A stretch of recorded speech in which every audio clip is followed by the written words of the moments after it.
Quand ordonnance rime avec dépendance, les jeunes et les médicaments. Une enquête d'Alexis de Gommier, Nicolas Gobier, Simon Les Enfants et Thomas Schefferzik. L'armoire à pharmacie, on en a tous une chez nous. Dafalgan, ibuprofène, sirop pour la toux, leur consommation demeure un geste ancré dans nos habitudes. Elle semble anodine, quotidienne pour certains. En 2017, selon une étude de l'OCDE, la Belgique se range même en tête du podium en matière de consommation de médicaments. Les deuxièmes plus gros consommateurs mondiaux de médicaments sont belges, septième si l'on prend uniquement les antidépresseurs. Une moyenne bien supérieure à un bon nombre de leurs voisins européens. Cette surconsommation n'épargne personne, y compris les jeunes. Antidépresseurs, anxiolytiques ou encore opiacés, les adolescents belges sont surmédicamentés. De la prescription à la dépendance, en passant par des usages détournés, ces médicaments se retrouvent de plus en plus à côtoyer d'autres drogues au cœur des soirées. Au travers de notre enquête, nous nous sommes entretenus avec des professionnels de la santé, des consommateurs, des dealers, ainsi que des associations afin de comprendre les rouages de ce commerce symptomatique. 3 jeunes ont accepté de témoigner, tous ont la vingtaine. Jeff, Maureen et Lucas, ce dernier a désiré parler sous couvert d'anonymat. Quand le remède devient fardeau, immersion dans ce phénomène. J'ai commencé à être dépressif vers mes 11 ans. À 14 ans, j'ai découvert l'alcool. Je suis allé à une soirée, j'ai bu, j'étais sous. Et j'ai découvert que ça me permettait d'être moins dépressif, que ça me rendait plus joyeux et tout ça. De mes 14 à mes 16-17 ans, j'ai bu très régulièrement, des grosses quantités. Ça m'arrive même de boire avant d'aller en cours, ou pendant les cours, ou chez moi et tout ça. Mais à mes 18 ans, j'ai déconné, j'ai commencé sur le dark web, à trouver d'autres drogues et tout ça. J'ai commencé par les champis, puis le LSD, puis la kétamine, puis les opiacés, puis les benzodiazépines, la coke. Il y a 10 ans, j'ai fait ma première crise d'épilepsie. J'ai été emmenée aux urgences. C'était une crise d'épilepsie sans convulsion, ce qu'on appelle un grand mal. Elle a duré 45 minutes alors qu'une crise normale est censée durer 5 minutes. Et les infirmières sont parties en courant. Et on a fini par m'annoncer donc que j'étais épileptique et on a commencé à me donner des traitements. On a des effets secondaires liés aux antiépileptiques qui sont la dépression. Et donc j'ai dû finir par prendre des antidépresseurs en plus quand je n'ai pas mes doses, etc. Je sais que je suis en manque, j'ai très très mal à la tête, il faut que je dorme, mais il faut surtout mes médicaments au plus vite. Alors j'ai commencé vers mes 15 ans, après qu'on m'ait décelé une dépression suite à des suivis psychologiques. J'ai commencé dans ces alentours-là et je suis tombé dedans assez vite. J'ai toujours eu une vie assez compliquée en fait, au niveau sensibilité quand j'étais petit et ça s'est déclenché au divorce de mes parents. J'ai vu des psychiatres avant et j'ai continué de voir des psychiatres vers mes 15 ans en fait.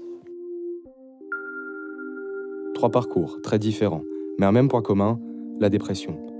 Cette maladie, particulièrement prégnante chez les adolescents et jeunes adultes, est en augmentation depuis la crise du Covid.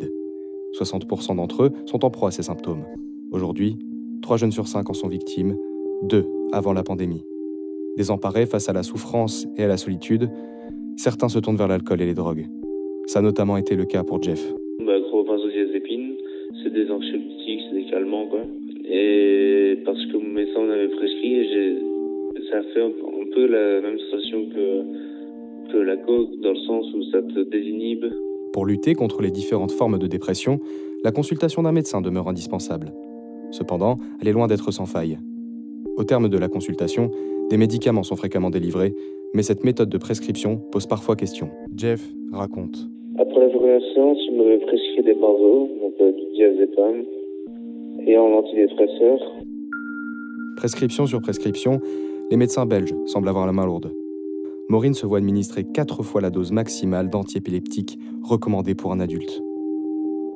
Mon corps, au fil des années, a fini par s'habituer aux petites doses et donc ne fonctionnait plus. Et ce qui explique que maintenant, je suis à 4 fois la dose normale d'un adulte. En 2018, l'INAMI transmettait au magazine d'investigation Médor les chiffres vertigineux de prescription de tramadol. 310 000 Belges en consomment sur une longue durée. Malgré les recommandations de l'Institut, l'inaction de l'État est pointée par le média. Ce constat ne se limite évidemment pas au seul tramadol. Somnifères, anxiolytiques, antitussifs, en pilule ou en sirop, antidouleurs, traitements contre l'insomnie ou l'alcoolisme, à chaque symptôme son remède et votre médecin est là pour vous le fournir. Inoffensives en apparence, ces banales ordonnances peuvent contenir certains produits aux effets secondaires intenses. Il est fréquent que ces médicaments soient des dérivés de morphine, comme le tramadol, ou la codéine sous ses diverses formes. Parmi elles, les pastilles de néocodillon ou encore le sirop Eufon. Inutile de rappeler que la morphine est considérée comme un stupéfiant dans sa forme brute et non médicale.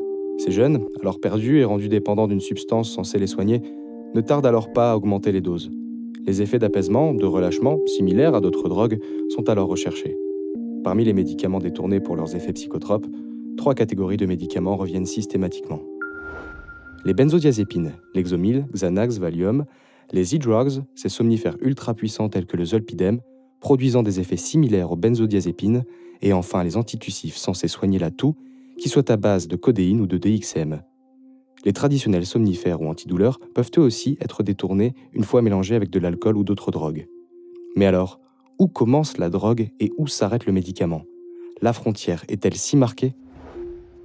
Malheureusement, il est difficile de tracer une frontière très précise en disant « aujourd'hui vous n'êtes pas dépendant, demain vous allez l'être ». C'est quelque chose qui se déploie vraiment de manière très très progressive, graduelle. Vous pouvez considérer ça un peu comme la différence entre le jour et la nuit. Il y a un moment pendant la journée, vers le crépuscule, où il est plus possible de dire est-ce qu'on est toujours le jour ou bien est-ce qu'on est maintenant la nuit. On est un peu dans l'entre-deux. Avec l'addiction, c'est comme ça que ça se passe aussi. Et donc, pour certaines substances, ça peut être un véritable piège pour les individus, parce que dans un premier temps, ils se sentent mieux, et à moyen terme, par contre, ça va aggraver leur situation, en fait. Et donc, voilà, vous avez la double relation. Une forte probabilité de dépendance, donc. Et pourtant, ce risque n'est pratiquement jamais évoqué par le médecin. Ce qui n'est pas sans conséquence lorsque ces substances sont mises entre les mains de jeunes en construction, en proie aux doutes inhérents à cette période de la vie. Ils m'ont vraiment pas parlé de les choses d'addiction. Je suis tombé dedans sans savoir. Jamais. Jamais. Non, on m'a juste dit, tu vas commencer un nouveau médicament. Si tu as des réactions rouges sur la peau, c'est peut-être que tu fais une allergie. Alors à ce moment-là, tu m'appelles. J'aurais vraiment voulu savoir tout ça. On m'a pas averti du risque de dépendance. On m'a toujours expliqué les effets, que c'était un substitut qui devait m'aider à aller mieux, mais on m'a jamais parlé de la dépendance en elle-même. Le manque de temps, d'accompagnement et de coordination sont également pointés du doigt. Le tableau que Maureen dépeint est préoccupant. En proie à des crises d'épilepsie depuis l'âge de 11 ans, elle caractérise ces épisodes comme étant d'une intensité rare, associée au nom barbare de grand mal. La jeune femme a vu jusqu'à 4 médecins, dont un éminent neurologue liégeois. À chaque crise, les doses augmentent. C'est mon médecin qui augmente toujours les doses. Je ne prends aucune décision par rapport à mes médicaments sans l'avoir consulté. Je suis censée lui faire confiance. Ces rendez-vous médicaux se soldent en permanence par le même sentiment d'incompréhension. Aucun avertissement quant au risque de dépendance. Le projet d'avoir un enfant est notamment mis à mal. En cause, l'incompatibilité avec la prise de son traitement. Et pourtant, à aucun moment, l'adolescente n'en a été informée. Un manque d'informations criant quant aux dangers liés à ces produits méconnus augmente le risque de les voir être détournés. Les retrouver de plus en plus fréquemment en dehors de la sphère médicale n'est plus si étonnant. Avec quelques astuces, Jeff a pu contourner le système pour se fournir sur ordonnance au-delà des quantités prescrites. Changer de pharmacie, de médecin traitant, repérer les pharmaciens plus conciliants et faire profil bas sont des combines qu'il a adoptées de nombreuses fois pour contourner le système entre légalité et illégalité. Parce que j'ai déménagé, du coup j'ai changé de médecin. Et puis même j'allais voir plusieurs médecins différents. Il est loin d'être un cas isolé. Lucas, lui aussi, utilisait le manque de coordination du corps médical afin de se procurer davantage de médicaments. J'ai vu d'autres médecins en fait, pour avoir des doses en plus. T'as ton médecin traitant, mais à côté tu vas avoir des médecins lambda et t'allais avec une ancienne prescription pour être plus crédible. Tu faisais les consultations te remplaçant aussi, vu qu'ils n'ont pas le temps, ils te filent ce que tu veux et tu te débrouilles comme ça, quoi. La Belgique n'a pris la mesure du problème que très récemment.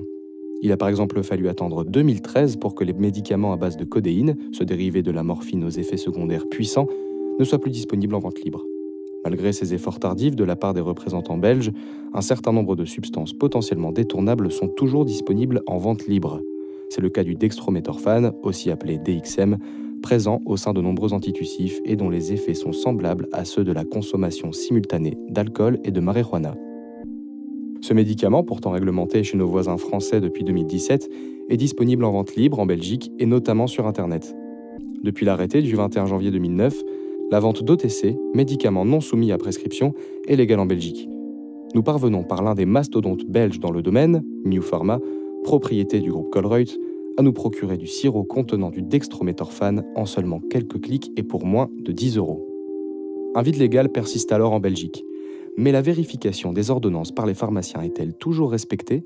Nous avons cherché à savoir avec quelle facilité il était possible de se fournir en médicaments sous prescription. Nous nous sommes fait passer pour de faux clients sans ordonnance auprès de diverses pharmacies liégeoises.